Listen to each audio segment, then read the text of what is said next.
Segunda a los Corintios, capítulo 4, versículo 7 en adelante. Segunda a los Corintios, capítulo 4, versículo 7 en adelante. Pero tenemos este tesoro en vasos de barro, para que la excelencia del poder sea de Dios y no de nosotros, que estamos atribulados. Dígalo.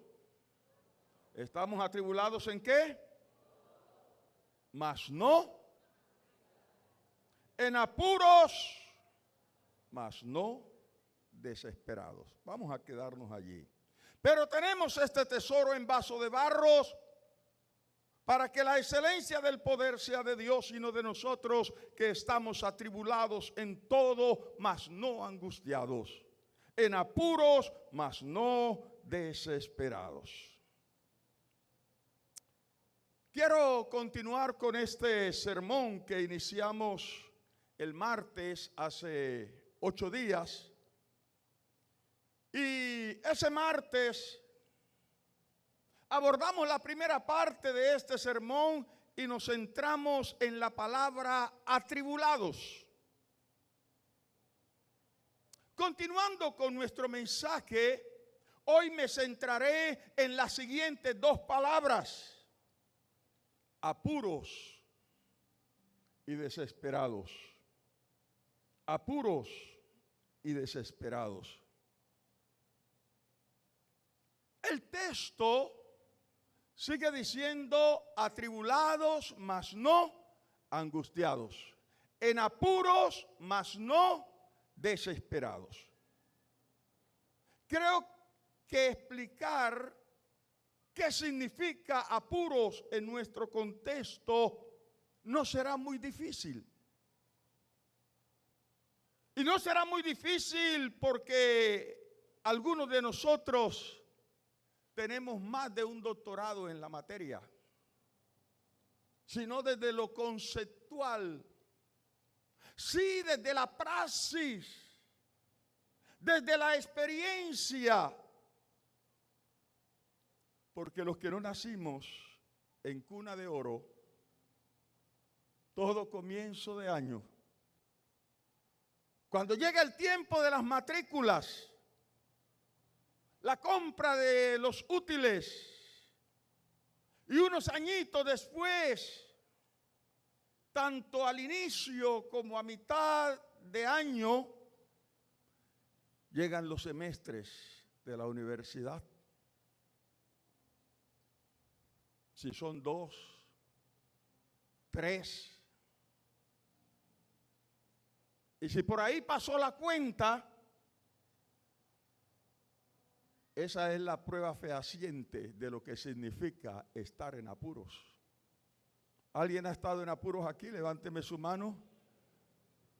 Ya no se llamará más la Iglesia Central Asambleas de Dios, sino la Iglesia de los Apuros. Todos hemos pasado por apuros en nuestra vida.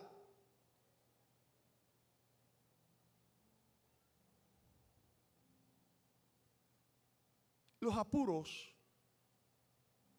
no solo están supeditados a lo económico, hay muchas situaciones que nos colocan en verdaderos apuros. Así que creo no equivocarme al decir que hablar de apuros entre nosotros realmente es redundar, porque ¿quién no los ha tenido? ¿Quién no los está enfrentando justamente hoy de una u otra forma? ¿Y quién puede asegurarnos que un día estos indeseados visitantes estén llamando a la puerta? ¿Quién lo puede decir? Esos indeseables visitantes nunca tocarán a mi puerta. Te aseguro que si no han tocado, están tocando o tocarán. Pero los apuros, nadie los puede evitar. De allí que el apóstol Pablo no nos pide que los evitemos porque es casi imposible. Al igual que en el tema anterior, el apóstol Pablo, partiendo de la base que todos, más temprano que tarde, los tendremos que enfrentar, nos aconseja, más que a evitarlos, aprender a lidiar con ellos. Con los apuros hay que aprender a lidiar. Pero más que con los apuros, con el desespero.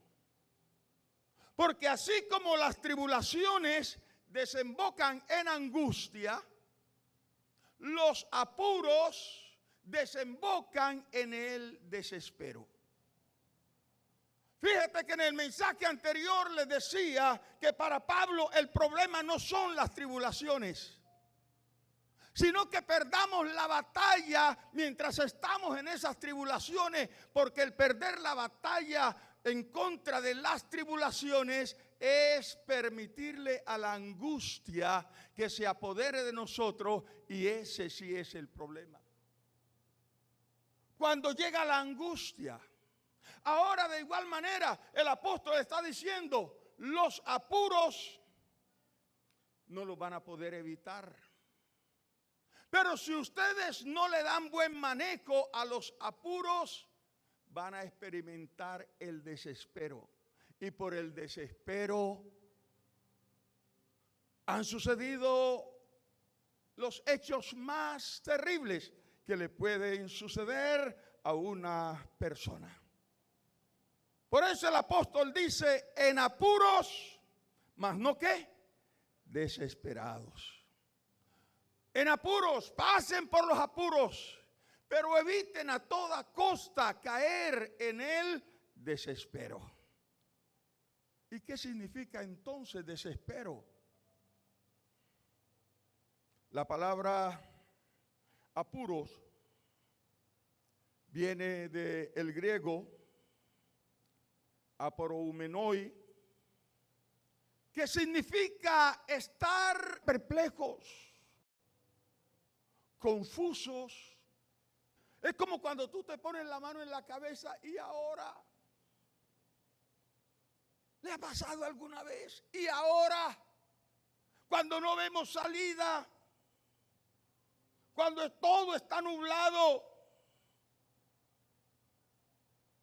Y es en esos momentos de confusión, cuando no sabemos qué hacer ni decir, cuando estamos propensos a tomar decisiones equivocadas. Y esas decisiones equivocadas nos conducen al desespero. Creo que todos hemos estado cerca de alguien que en un momento de apuros corrió a prestar dinero al interés. Yo espero que no sea su caso, pero por lo menos estoy seguro que usted conoce a alguien, ha estado cerca a alguien. Esa persona que estaba inmersa en el desespero, lo que menos le importaba en ese momento era a cuánto es el interés. Lo que necesitaba era solucionar ese problema que para él era urgente. Necesitaba salir de la crisis a como diera lugar, aunque eso era tapar un hueco para abrir uno más grande. Y ni qué decir de los que recurren por el desespero al pagadiario, cuando su fuente de ingresos ni siquiera es diario, porque no dependen de un negocio que les da dinero todos los días. Mis amados, no se necesita ser un genio para saber que si yo presto dinero para pagar diario y yo no tengo un negocio que me da dinero diario, cualquiera de esos días no voy a tener cómo pagar. No se necesita ser un genio. La lógica lo dice. El asunto es que cuando el desespero llega a nosotros, no hay lógica que valga. Cuando el desespero se apodera de nosotros, tomamos las decisiones más estúpidas de la vida, porque ya no razonamos. Y es por eso que el apóstol Pablo nos aconseja, nos alerta. Ustedes pueden pasar por apuros, pero cuidado que por esos apuros caigan en el desespero. Porque por caer en el desespero, mucha gente lo ha perdido todo. Así que, mis amados, el consejo del apóstol hoy es: los apuros son normales, los vamos a vivir todos, pero lo que no podemos permitir es caer en el desespero. Si te desesperaste, perdiste. Porque vas a cometer error tras error en lo que está diciendo aquí el apóstol.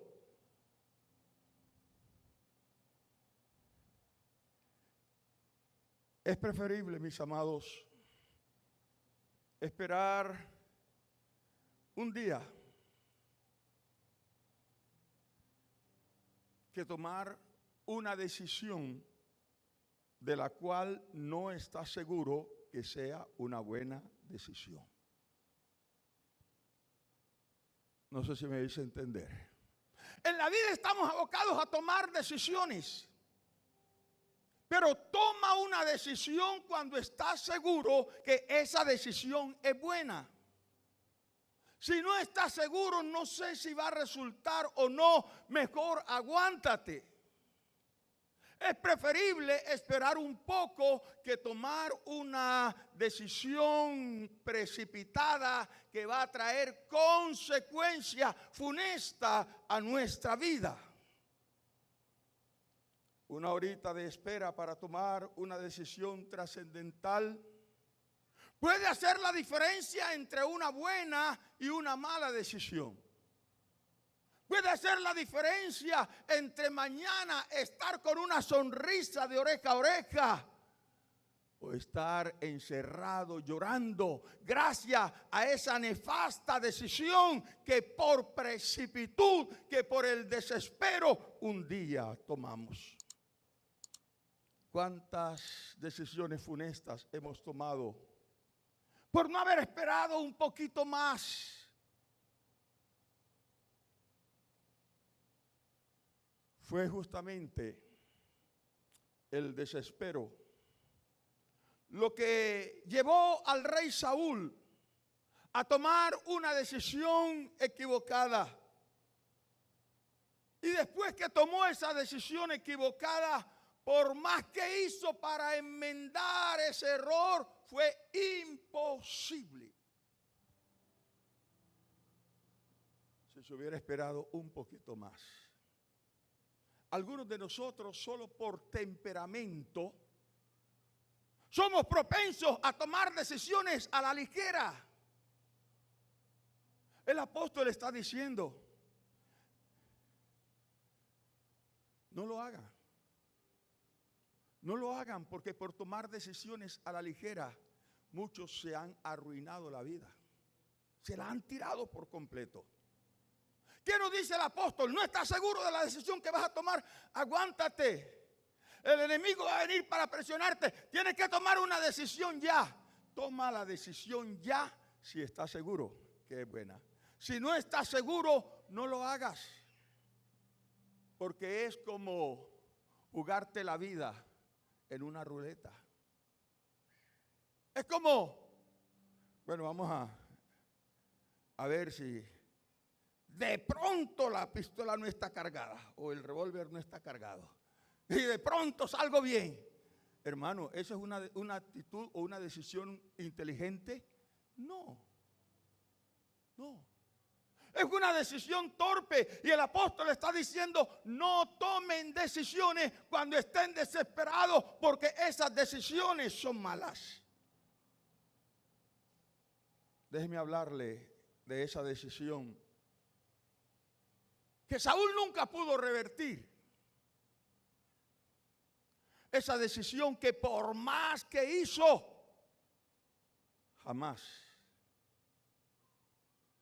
pudo cambiar. Un día, el rey Saúl quiso tener una escolta.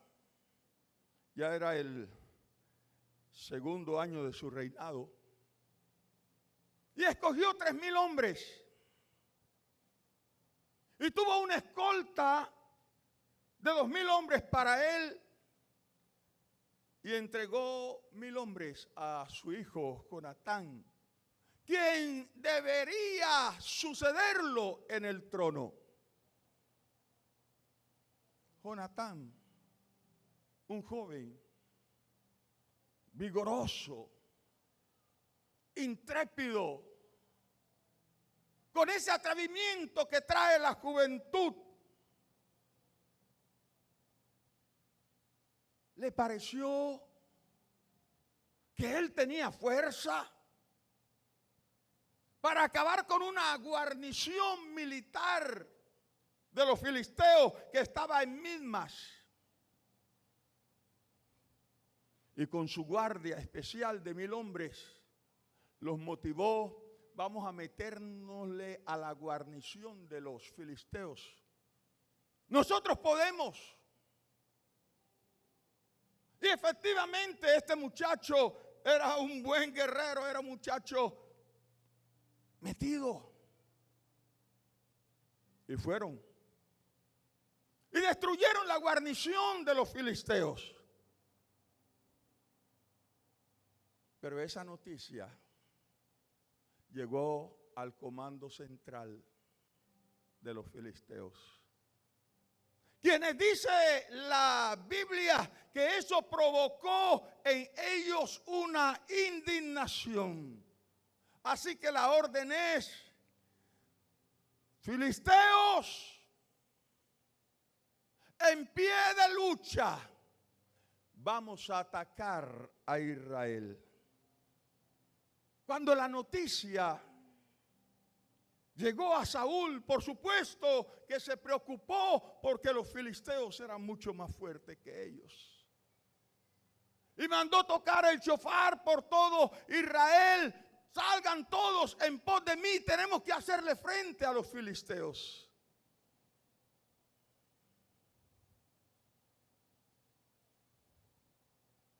Y el pueblo efectivamente llegó. Pero cuando el pueblo de Israel vio a los filisteos que venían con sus carros de guerra, que traían 6,000 jinetes de a caballo, un pueblo innumerable, mire lo que pasó con ellos. Deje que la Biblia misma lo diga. Primero de Samuel, capítulo 13, versículos 6 y 7. Cuando los hombres de Israel vieron que estaban en estrecho, porque el pueblo estaba en aprieto, se escondieron en cuevas, en fosos, en peñascos, en rocas y en cisternas. Y algunos de los hebreos pasaron el Jordán a la tierra de Gad y de Galaad. Pero Saúl permanecía aún en Gilgal y todo el pueblo iba tras él. ¿Cómo? Todos comenzaron a pagar escondedero, donde fuera. Y los que estaban allí, porque les daba pena dejar solo al rey, estaban temblando. ¿Cómo creen que se sentía Saúl? En apuros. ¿Era un apuro o no era un apuro? Tremendo apuro. Por eso les decía que los apuros no solamente son afectados o llegan por la parte financiera. Hay muchas cosas que desembocan en apuros en nuestra vida. La gente está desertando y Saúl no sabe qué hacer. Manda a decirle al profeta Samuel: sube, intercede a Jehová por nosotros. ¿Qué he de hacer en este caso? Y aquí comienza la historia. El profeta Samuel va en oración y Dios le dice qué es lo que hay que hacer. Dile a Saúl que espere 7 días. Tú quédate donde estás. En 7 días subirás. Me vas a presentar un holocausto, un sacrificio. Y yo le daré la victoria. Entonces ahora Saúl sabe qué tiene que hacer. Samuel también sabe qué tiene que hacer. Saúl tenía que esperar 7 días. Lo que pasa es que para nosotros esperar 7 días en la casa, tranquilo, durmiendo y comiendo, se pasan hasta rápido. Pero ¿cuál era la situación de Saúl? El que estaba aquí, allá va corriendo, buscando escondedero. Estos que están desertando, él está en gran apuro. Sin embargo, resistió el primer día, segundo día. Cuando llegó el 7º día, ya Saúl era preso de el desespero. ¿Y qué es lo que dice Pablo? En apuros, mas no desesperados. Porque el desespero nos lleva a tomar decisiones nefastas, decisiones equivocadas. Y ahí está Saúl resistiendo. Pero ya cuando el desespero se apodera de Saúl, el día 7º, yo le había dicho ¿cuántos días? Y el día 7º, a primera hora, dijo: no aguanto más, traigan el sacrificio. Yo voy a presentar el sacrificio. Dios había dicho que el rey no podía hacer eso. Eso tenía que hacerlo el profeta Samuel. Faltaba 1 horita para que Samuel llegara. Por eso les dije, 1 hora puede hacer la diferencia entre obedecer y desobedecer. Esperarse un día puede hacer la diferencia entre tomar una decisión correcta y una decisión incorrecta. El desespero no cabe, porque en el desespero tomamos las peores decisiones de nuestra vida. Pero tráiganlo. Es que ya los filisteos deben estarse acercando y ya él se veía a los filisteos atrás persiguiéndolo.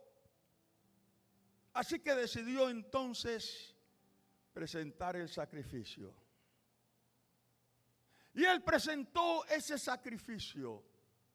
Y estando terminando de hacer eso, apareció Samuel.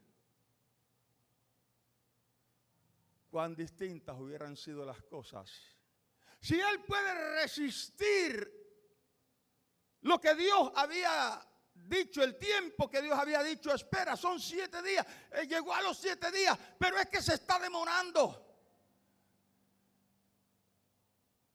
Dios había dicho 7. A veces, hermanos, en el último instante perdemos la bendición.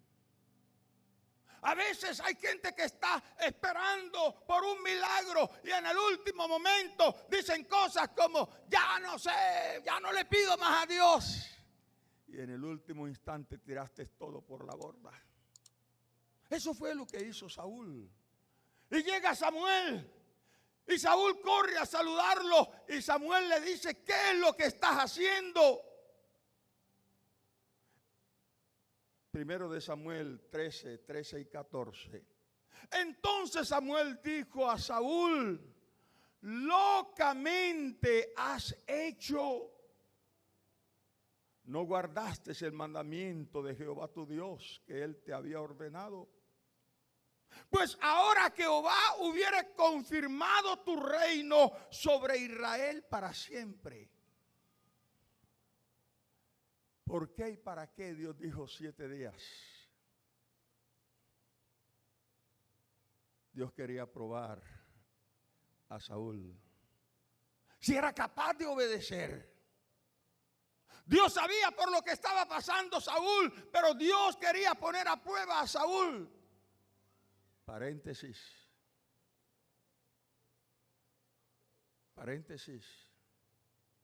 Es mejor obedecer. Aunque sé que para Saúl no era fácil. Era lo que él estaba viendo versus la palabra de Dios. Pero ¿sabes de cuántos males nos hubiésemos librado si le diéramos prelación a la palabra de Dios por lo que ven nuestros ojos? Porque nuestros ojos nos pueden engañar, pero la palabra de Dios es una palabra que permanece para siempre. Lo que Dios ha dicho, por loco que sea, se cumple porque Dios es Dios. A veces el diablo nos dice: pero no ves lo que está ocurriendo. Y el desespero arruina el propósito de Dios. Si Dios te dijo: espera, espera. ¿Pero qué voy a esperar si ya no hay nada que hacer? Espera, porque Dios tiene poder para en el último momento obrar de una manera poderosa. A mí lo que más me llama la atención aquí es que Dios permitió esos 7 días con propósito. Y según las palabras de Samuel es: si tú hubieses esperado, vamos a leerlo textualmente,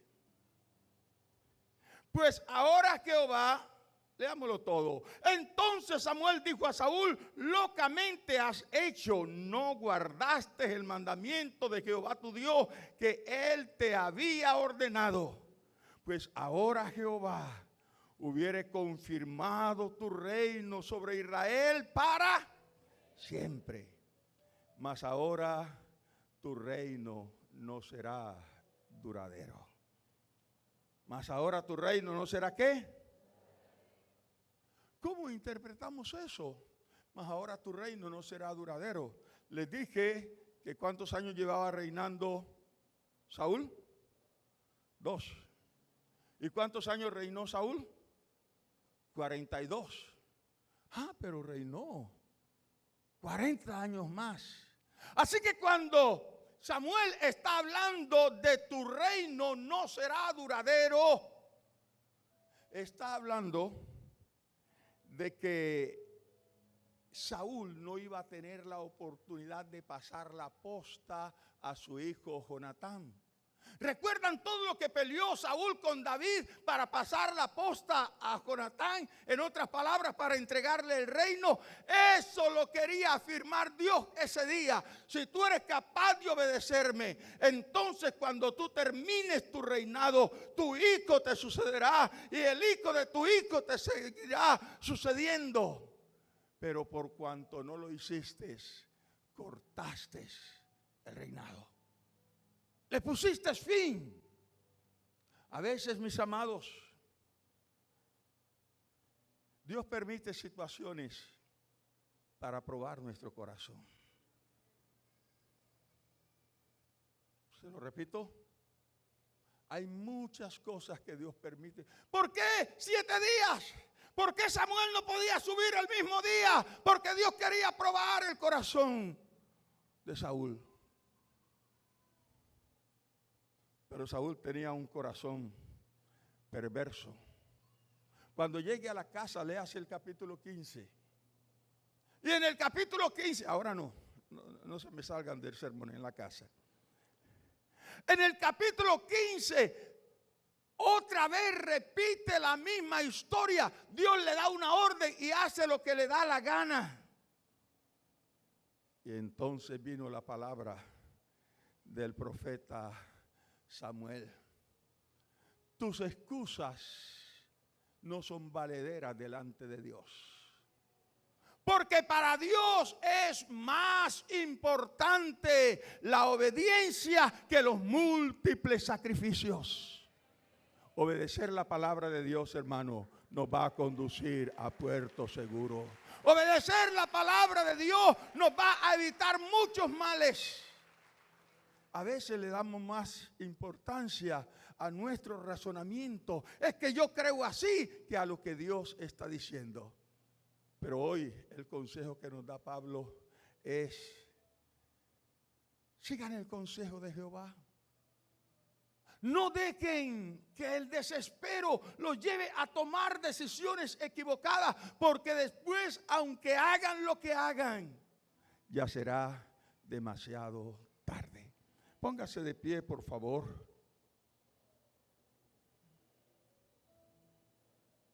Por más que hizo Saúl para que Jonatán se sentara en su trono, no fue posible.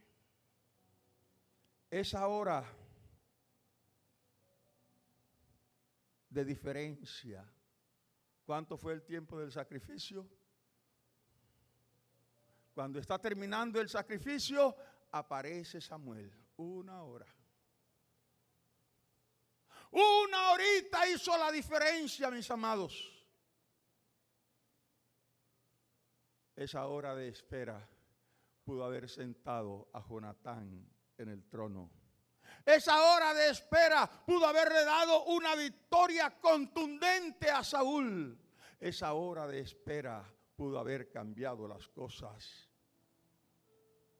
Esa hora hizo la diferencia entre la obediencia y la desobediencia.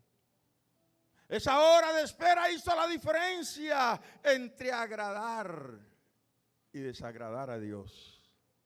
Esa hora de espera hizo la diferencia entre un reinado